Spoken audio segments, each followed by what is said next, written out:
In Brazil, Anna and Paulo are exploring the Amazon rainforest. Anna wants to keep going, but Paulo thinks the jungle doesn't want them there and they should leave. Suddenly they hear something moving on the roof of their van and Paulo gets his gun ready. However, when Anna moves the curtains, they discover it's just a monkey. Then Anna announces she's continuing alone and leaves on her bike. Two mysterious men see her and rush to their boat to follow her. However, something hits the bottom of the boat and causes one of the men to fall into the water. Suddenly an anaconda appears and wraps its body around the man. His friend tries to help him, but the anaconda is too strong and takes him away. In California, videographer Doug is telling a story about a monster emerging from the sewers in an average town. He's interrupted by his clients, who remind him that they only want a normal video for their wedding. Doug has to hide the awful feelings of his dreams dying. Meanwhile, background actor Griff tries to put his own spin on the few lines he has for a short scene. However, the director scolds him and makes him keep things simple. Later, Griff walks outside the studio and sees a poster from the 1997 movie Anaconda. At that moment, he gets a message from his best friend Doug, who congratulates him on getting a gig and wonders when he'll visit their hometown. At the end of the workday, Doug's boss scolds him for trying to pitch a horror film to their clients and reminds him they're a party service. He understands that Doug used to dream about becoming a big director, but he needs to keep his head on his shoulders since one day this business will be his. When Doug goes home, all his loved ones are waiting for him with a surprise party. Griff has also come and brought a very special gift, a short movie he and Doug made when they were kids. They play the tape and everyone laughs at the sight of their younger selves dressed like adults while running from a kid in a monster costume. The next day, Doug and Griff have lunch with Kenny and Claire, who are also part of their silly movie. Suddenly, Griff drops big news. He's acquired the rights to the old Anaconda franchise. He wants to shoot an indie remake with his friends, and Kenny and Claire agree to help. However, Doug says no because he has a job and a family to provide for. That night, Doug discovers that his son is watching his old childhood film. His wife notices that Doug lights up whenever he glances at the screen and insists he should take Griff's offer, but Doug refuses again. Afterward, he starts working on editing the latest wedding video and he's finally hit by how depressing this is. He drives to Griff's home and tells him he'll join the project. Now Doug is so inspired that he writes a whole script pretty fast. When he meets with his friends, he explains that this will take them 3 weeks of shooting and will cost around $2 million. The group visits a few banks and tries to get a loan, but the banks make very small offers. Doug has no choice but to rewrite the script, so they'll only need $43,000. Thankfully, his friends like the new story too. Kenny is especially excited about this after losing his job at the wedding video company, revealing he drank too much. When it's finally time to leave, Doug's son gives him a gift. It's a little Oscar-like figurine that says "World's Greatest Doug." The group eventually arrives in a small Brazilian town and meets Santiago, the snake handler they hired on the phone. He takes them to his truck and shows them his snake, which almost died in the river because illegal mining poisoned the water. Santiago rescued the snake and nursed it back to life. When the group tries to take a closer look, the snake snaps at them and everyone steps back in fear. Santiago tells them that the anacondas in the river are even bigger and claims that being killed by an anaconda is better than being hunted by one. In the same town, Anna tries to stay hidden in the crowd while the mysterious men still look for her. She steals a knife from a bar to defend herself and notices that the guy in the neighboring chair is passed out drunk.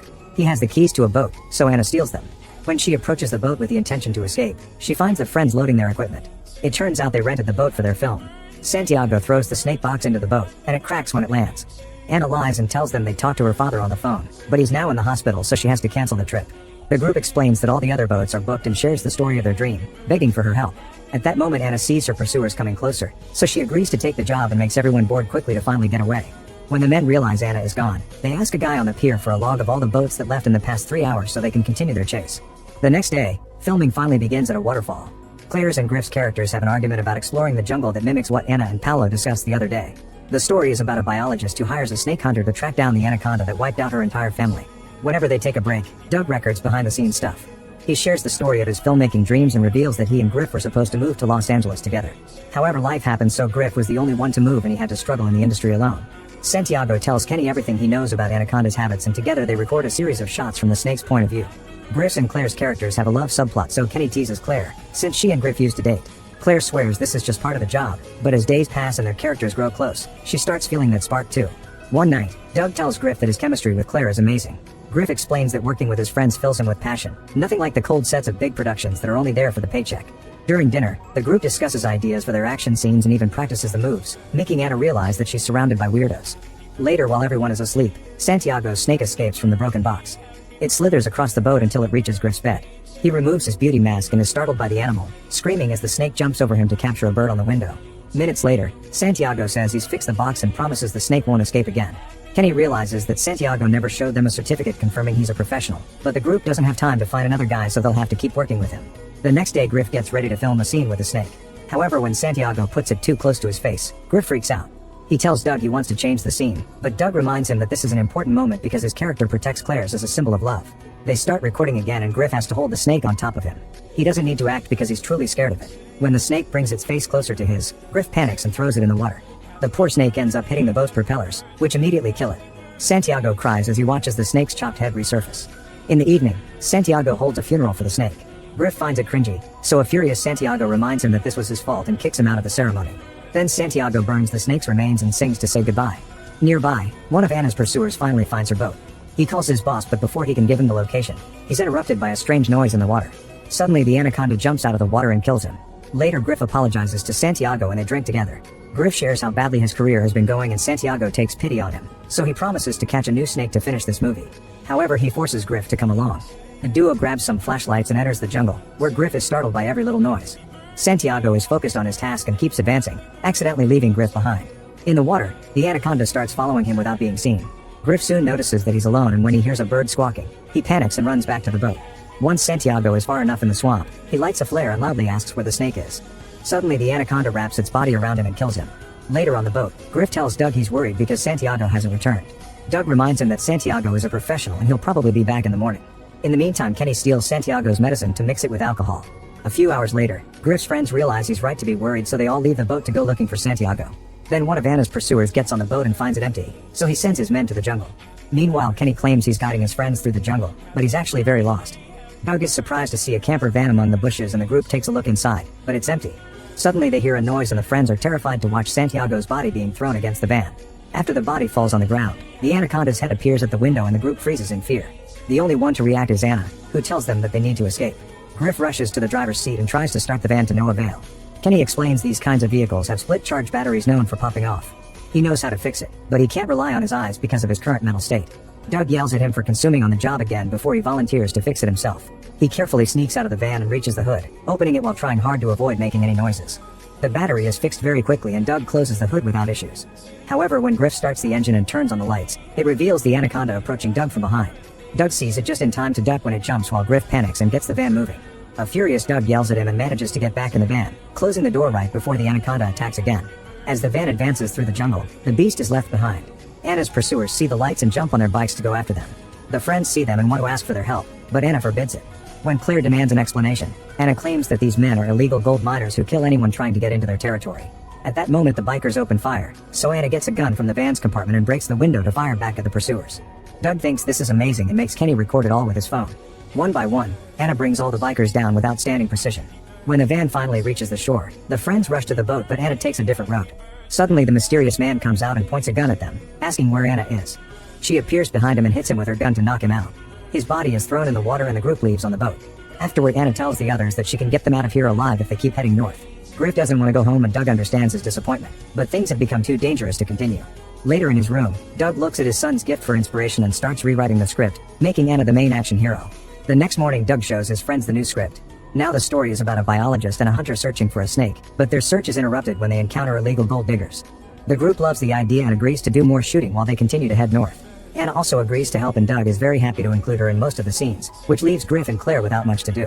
One night, Griff and Claire drink in private while ranting about the new scripts, since they don't feel like part of the project anymore. Griff complains about the state of his life too since he feels like a loser, but Claire tells him it's never too late to start over. The next morning Griff calls Doug out for making Anna the new star and an argument ensues. They're interrupted by a strange noise and a whole fleet of fancy boats passes near them. Doug sees the equipment and asks them if they're shooting a movie, so a woman tells him that they're doing a reboot of Anaconda for Sony. Griff has no choice but to admit he lied about having the movie rights. Doug starts screaming at him, so Griff claims he had to lie to make them come because Doug is always paralyzed by fear, like the time he refused to go to Los Angeles with him. A furious Doug fires Griff, who says he's already quit. He packs his things and leaves on a small boat, ignoring Claire when she tries to stop him. Moments later, Griff is shocked to find all the Sony boats destroyed. A woman appears in the jungle asking for help, but before Griff can rescue her, the anaconda jumps out and swallows her whole. Griff panics and tries to head back, but his boat is failing. Meanwhile, Kenny and Claire notice that their boat has stopped. Doug tells them that Anna has found a great place to shoot another scene, but the others think it's too dangerous and don't want to work without Griff anyway. Suddenly Anna points her gun at them and forces them to get off the boat.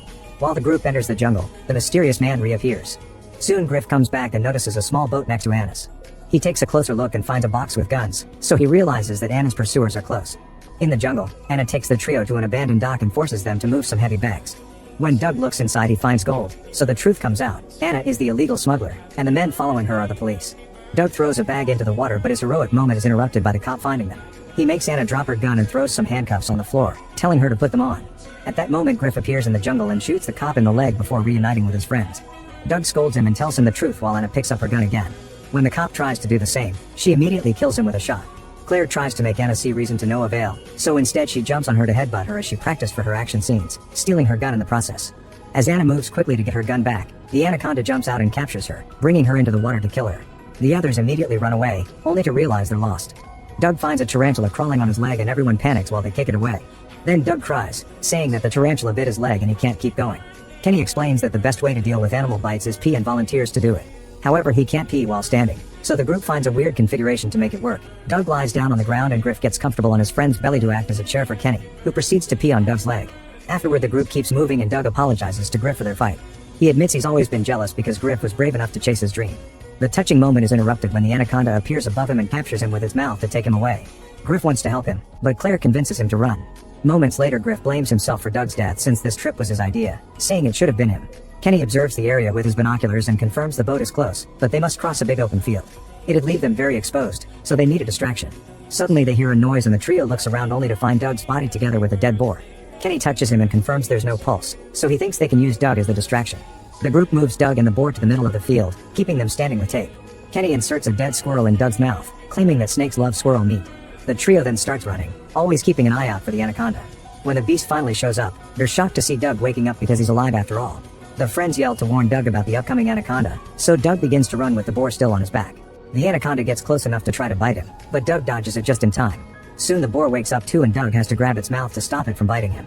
When the anaconda attacks again, it captures the boar and Doug can keep moving to reunite with his friends. The group runs for a while and doesn't stop until they find a safe area. Griff apologizes to Doug and admits that what matters the most is working with his friends again. By the time night falls, they finally make it to the shore and find the destroyed Sony set. Griff picks up a radio and hears some static before a voice yells behind you. The anaconda appears on the set too and the friends run as a flare hits the animal in the face. At that moment, famous actor Ice Cube, who was part of the previous film, comes out of the shadows and shoots a few more flares to keep the anaconda at bay. Then he guides the group to his hiding spot inside a broken boat. The friends ask him for a selfie before he gives them one of the flare guns and leaves to look for other survivors. Doug realizes that the set has special effects equipment that they can use to kill the snake, so they make a plan. They also turn on the lights and get a camera rolling to use the final battle for their film. Griff and Doug get on a golf cart and scream until the anaconda comes for them. A chase ensues and the anaconda causes even more destruction as it brings down any structure in its way. At the same time, Kenny and Claire notice that their detonator has no signal, so they need to fix it. Doug and Griff drive as fast as possible, guiding the anaconda toward their trap. Just as Kenny and Claire manage to connect the cables to bring back the signal, Griff presses the button on his detonator yet nothing happens. Kenny realizes he forgot to turn his end of the machine on and does it now. When the anaconda jumps close enough to the cart, the fireworks finally blow up and hit the beast. However, it recovers quickly and continues to chase the humans. The four friends try to run away but find themselves stuck at a dead end. Soon the anaconda arrives, so Griff takes out the flare gun and shoots at it, quoting his line from their childhood film. His shot hits a gas line, and the resulting explosion is powerful enough to blow up the anaconda. Its remains fall around the group and its huge mouth opens, but Doug jumps on it and stabs it with the figurine to finish the job. Sometime later, Doug and Griff present their movie at a small festival in their hometown. The crowd loves it and Griff and Claire celebrate with a kiss. During the credits, there's a message in memory of Santiago. Unfortunately, Sony sends them a cease and desist letter, so the movie is never distributed to theaters. Claire and Griff eventually get married and Doug directs their wedding film, making it a short horror flick. Griff keeps on taking background roles in big productions and Kenny learns to pee standing. One day Doug opens his door and is shocked to find Jennifer Lopez, who is also part of the previous Anaconda movie. She watched Doug's reboot and loved it, so she wants him to direct the official production. Doug passes out from excitement.